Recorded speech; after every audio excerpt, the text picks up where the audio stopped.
Assalomu alaykum hammaga. Sizlar bilan bugun Essential Grammar in Use kitobini 11-unitini o'tamiz. Demak, bugungi darsimizda past simple zamoni bilan tanishar ekanmiz. Xo'p, past simple zamonida demak, ish harakat fe'llari bilan tanishar ekanmiz. Xo'p, o'tgan darslarimizda biz past simple haqida ma'lumot bergandik, shunchaki fe'lsiz shakli haqida ma'lumot bergandik. Ya'ni kim was yoki were haqida ma'lumot bergandik. O'tgan zamon, ya'ni past simple, ya'ni o'tgan oddiy zamon, demak o'tmishda bo'lgan ish harakatlar uchun, demak o'tib ketgan ish harakatlar uchun ishlatiladigan zamon edi. Xo'p, demak was, were bu to be da, ya'ni 3 ta am, is, are da o'tgan zamon shakli edi.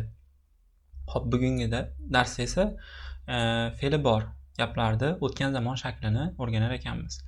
Xo'p, demak, kelinglar birinchi bo'lib bu gaplarni yasalishiga e'tibor beramiz. A bo'limdan. Xo'p, birinchi gap. They watch TV every evening. Bu present simple gap. Ular har kuni kechqurun televizor tomosha qiladi. E'tibor bersangiz, they watch deyapti, ya'ni fe'lda demak infinitive, ya'ni hech qanaqa qo'shimcha qo'shilmagan shaklini oldi. TV every evening degani har kechqurundan, ya'ni har kuni tunda ular demak televizor tomosha qiladi. Demak bu oila. Bu present simple gap.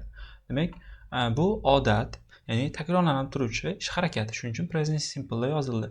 Endi ikkinchi example'imiz bo'lsa, they watched TV every day evening. They watched TV every day evening.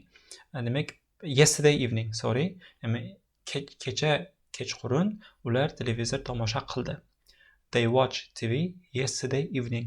Kecha kechqurun ular televizor tomosha qildi. Demak, yesterday evening bu yerda gapimizni demak time expression bo'ladi. Ya'ni vaqt birligi. Bu yerda watched bo'lsa esa o'tgan zamon fe'li hisoblanadi. Biz qayerdan bildik? Demak, hozirgi zamon fe'liga demak e'tibor bersanglar, oxirida suffix qo'shildi, ya'ni ed degan suffix qo'shildi. Suffix nima bu? Qo'shimcha. Demak, oxirida ed degan qo'shimcha qo'shildi bu fe'limizga. Xo'p, watched is past simple. Ya'ni watched, ya'ni tomosha qilgan edi degan fe'l bu o'tgan zamon fe'li deyapti. I, we, you, they, he, she, itdan keyin, ya'ni subjectga nisbatan, istagan subjectingizga nisbatan, ya'ni men, siz, u, ular, u yoki singular yoki plural subjectga nisbatan, istaganiga nisbatan demak fe'lga, ya'ni oddiy fe'lga, misol uchun regular fe'lga siz ed qo'shish orqali past simple yasar ekansiz deyapti. Mana. Demak, ko'rdik, bu gapimiz o'tgan zamondagi gap. B bo'limiga o'tamiz. The past simple is often ed regular verbs. Demak, o'tgan zamon demak odatda demak ed orqali odatiy fe'llarga ed qo'shish orqali yasaladi deyapti.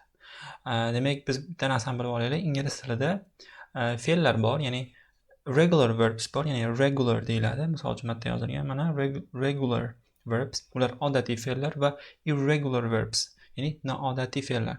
Irregular verbs degan fe'llar bor. Ya'ni regular verblar o'tgan zamon shakllari shunchaki ed qo'shish orqali o'tgan zamonga o'tadi. Misol uchun regular verblarga mana bu jadvalda kelyapti work, ishlamoq, worked o'zgardi, ishlagan edi. Clean, tozalamoq, cleaned. Start, boshlamoq, started. Dance, raqsga tushmoq, danced. Stay, demak turmoq, stayed. Need, muhtoj bo'lmoq, needed. Bu fe'llarimiz va bundan ham ko'p aslida regular, ya'ni odatiy fe'llar. Shularga o'tgan zamonda shu fe'llardan foydalanib gap yasamoqchi bo'lsangiz, eng oson yo'li ed qo'shish orqali oxiriga yasar ekansiz. Bular regular verblar. For example, gaplarda ko'ramiz. I clean my teeth every morning. I clean my teeth every morning. Demak, teeth bu tishni ko'pligi, ya'ni tuzda ko'plik shakli teethga o'zgaradi.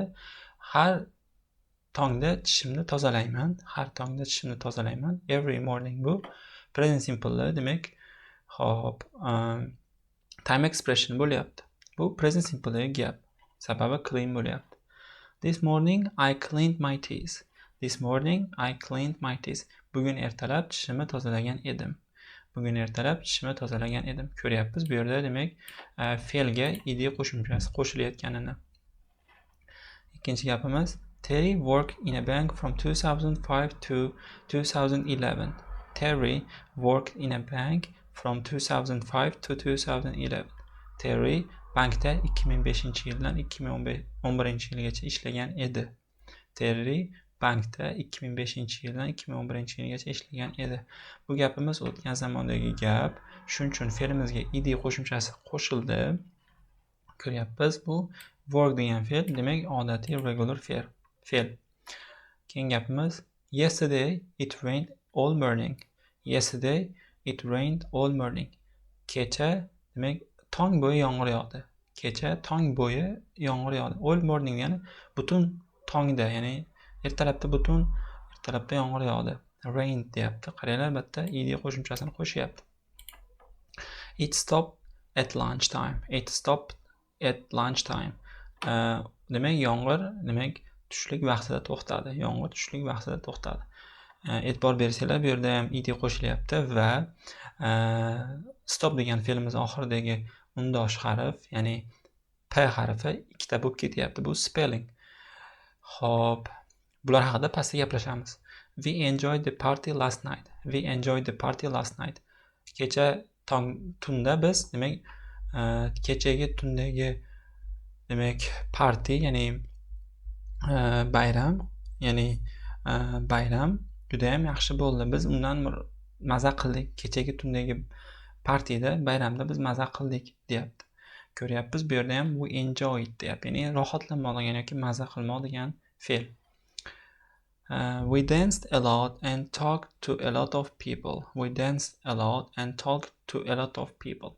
Biz ko'p raqsga tushdik va ko'plab odamlar bilan gaplashdik. Demak, bu yerda ham dance va talk deyapti. The party finished at midnight. The party finished at midnight. Demak, bazm yarim tunda tugadi. Demak, bu yerda ham finish deyapti. Endi bu stopni qanday yasalish holatini ko'ryapmiz. Mana, demak, biz bilardik, appendix 5 bo'limimiz bor kitobimiz oxirroqda. Spellingiga e'tibor beramiz. Bu appendix 5 bo'limida ayrim fe'llarimiz, demak, ed qo'sh qanday yasaladi degan savollarga mana shu yerda javob topsanglar bo'ladi. Misol uchun try, demak, harakat qilmoq, tirishmoq degan fe'limiz oxirida ko'ryapsizlar, y harfi bilan tugayapti. Shuning uchun o'sha y harfini tashlab olib, o'rniga I ed qo'shimchasi qo'shiladi. Demak, bu fe'limizga shunchaki ed qo'shilmaydi. Demak, oxiridagi y harfi tushib qolib, I ed qo'shiladi. Study ham xuddi shunday I ed qo'shiladi. Copy bu ham xuddi shunday copied bo'ladi.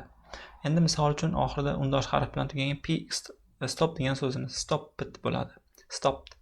Plan, rejalashtirmoq, plant bo'ladi. Demak, bu fe'llar haqida demak kitobimiz oxiridagi appendix 5 bo'limida ma'lumot topsanglar bo'ladi. Endi C bo'limiga o'tamiz.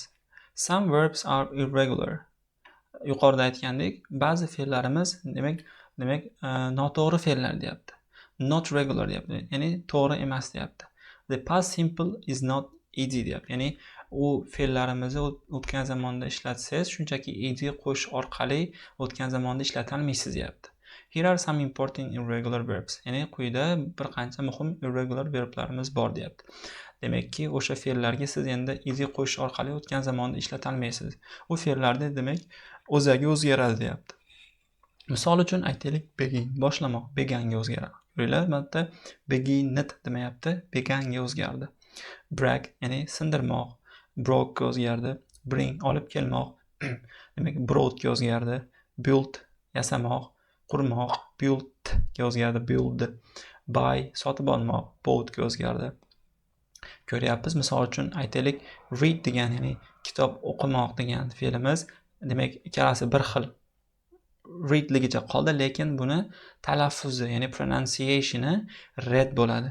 Birinchi, ya'ni fe'limizni hozirgi zamon shakli irregular, demak infinitive shakli read bo'lsa, uni verb to shakli, ya'ni past zamon shakli read deb talaffuz qilinadi. Demak, xuddiki red degan rangimizga o'xshab, ya'ni qizil degan rangimizga o'xshab. Mana bu yerda yulduzcha yopib qo'ygan, pronounced red deyapti. Demak, bu fe'llarda siz appendix 2 va 3 bo'limimizda bu fe'llarda jadvalni topsanglar bo'ladi. Misol uchun men hozir o'sha betga o'taman. Kitobimizda mana appendix 2 bo'limida demak fe'llarimiz berilgan. Mana bu noto'g'ri fe'llar jadvali. O'zi bundan ham ko'p noto'g'ri fe'llar jadvali. Bu yerda eng asosiylarini yozib qo'ygan. Demak, bitta ustun, mana shu ustun, ikkinchi ustun va uchinchi ustun bor. Birinchi ustun fe'limizni infinitiv shakli biz bilardik. Infinitiv degani fe'limiz oddiy, hech qanaqa qo'shimcha qo'shilmagan shakli. Misol uchun be, beat, become, begin barchasi hozirgi zamon shakli. Endi uni ikkinchi ustundagisi esa o'tgan zamon shakli. Misol uchun be o'zi to be edi, ya'ni am is are. Ular was yoki were ga o'zgardi. Beat demak bitga o'zgardi. Ko'ryapmiz. Ba'zida o'zgaradi, ba'zida o'zgarmaydi. Misol uchun become became ga o'zgardi. Ko'rsanglar bu yerda shunchaki o'rtadagi o unlisi a unlisiga o'zgarib qoldi. Demak, ko'ryapsizlar, bu ikkinchi qatordagisini bilishingiz kerak bo'ladi. Uchinchi qatordagisi bu demak past participle shakli, ya'ni demak tugallangan zamon shakli. Biz hali unga yetib kelmadik. Demak, unga e'tibor bermaysizlar. Sizdan talab qilinadigan narsa bu fe'llarni tarjimasini bilish, ya'ni birinchi qatordagi infinitiv shakldagi mana fe'llar tarjimasini bilish va o'sha fe'llarni o'tgan zamondagi shaklini ham bilish, ya'ni yodlash. Buni yozib yodlaysizmi? Demak, qanday yodlash bilan bo'lsa ham siz shu fe'llarni bilishingiz kerak. Misol uchun istagan fe'lni aytaylik run degan fe'l bo'lsa, demak uni o'tgan zamon shakli run bo'lar ekan. Tushunarligi, shu narsani bilishingiz kerak. Siz shunchaki runni deb qo'ymang. Sababi run degan fe'l bu noto'g'ri fe'l, ya'ni irregular fe'l. Uni o'tgan zamon shakli boshqacha bo'ladi. Ya'ni izi qo'yish orqali yasalmaydi degan qoidani bilishingiz kerak. Uni qanday o'rganasiz? Siz bu fe'llarni yodlash orqali, bu fe'llarni ko'proq gapda ishlatish orqali yodlashingiz kerak bo'ladi. Tushunarligi? Demak, siz bu jadvalni yodlashingiz kerak. Agar yodlamasangiz, o'tgan zamonda siz mustaqil gap tuza olmaysiz. Sababi hamma fe'llarimiz ham regular verb emas, ya'ni to'g'ri verb emas. Ularning ichida qaysidirisi irregular verb bo'lishi mumkin. Tushunarligi? Xo'p, endi gaplarni o'qiymiz. Shu fe'llar orqali tuzilgan. Misol uchun, birinchi gapimiz example'imizda I usually get up early, but this morning I got up at 9 o'clock. I usually get up early. Men odatda erta uyg'onaman. E'tibor beringlar, bu vergulgacha. Demak, ko'ryapmiz, present simple'dagi odatiy takrorlanuvchi ish harakat. Gap. But this morning I got up. Lekin bugun tongda men 9 da uyg'ongan edim deyapti. E'tibor beringlar. Bugun tongda 9 da uyg'ongan edim deyapti. Demak, verguldan o'ng tomoni o'tgan zamondagi gap. Sababi got up deyapti. Buni qanday bildik? Sababi get up da ikkinchi zamon shaklini oldi.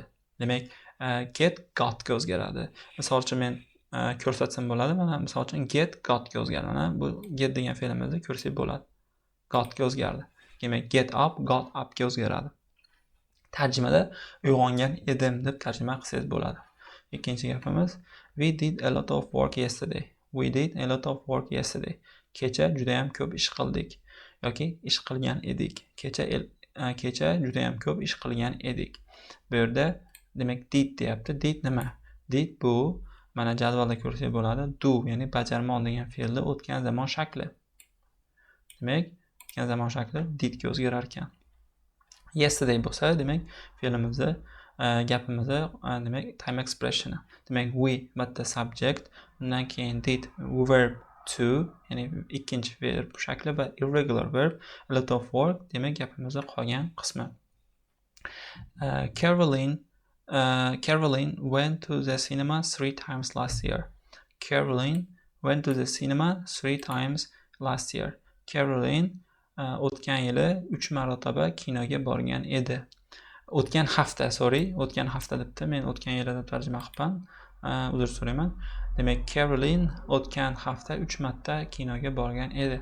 Went nima? Borgan edi deb tarjima qilamiz. Qanday bildik? Sababi bu fe'l ed qo'shilmayapti. Ko'ryapsiz, go ga go ed demayapti. Go ni o'tgan zamon shakli bu. Xo'p, oxirgi gapimiz James came into the room, took off his coat and sat down. James came into the room, took off his coat and sat down. James xonaga kirdi, paltosini yechdi va o'tirdi. Jane xonaga kirdi, paltosini yechib o'tirdi. Ko'ryapmiz, bu yerda came o'zi nima? Bu kirdi, keldi deb tarjima qilsa bo'ladi. Bu come'ni o'tgan zamoni. Took degani, took off degani yechmoq. Demak, take on bo'lsa kiymoq, take off bo'lsa yechmoq bo'ladi. Kiyimni misol uchun. Bu yerda paltoni deyapti. Mana bu took, take'ni o'tgan zamon shakli. Mana bu yerda ko'ryapmiz, take'ni o'tgan zamon shakli. Xo'p, endi sat down, o'tirdi degani. Sitni o'tgan zamon shakli, demak, sat bo'lar ekan. Bu fe'llarimiz, demak, noto'g'ri zamon fe'llari. Demak, biz bildik, o'tgan zamonda gap yasashlarda, ya'ni fe'llarimiz bor, to'g'ri fe'llarimizga id qo'shamiz ekan. Demak, ayrim fe'llarimiz noto'g'ri fe'llar ekan, ularga id qo'shmaymiz, ularni yodlaymiz. Ularni o'zagi o'zgarar ekan, ba'zida o'zgarar ekan, ba'zida o'zgarmar ekan, ba'zida pronunciation, ya'ni talaffuzi o'zgarar ekan. Demak, darsimiz shu yerda o'z nihoyasiga yetadi. E'tiboringlar uchun rahmat. Keyingi darslarda uchrashguncha sog' bo'ling, omon bo'ling.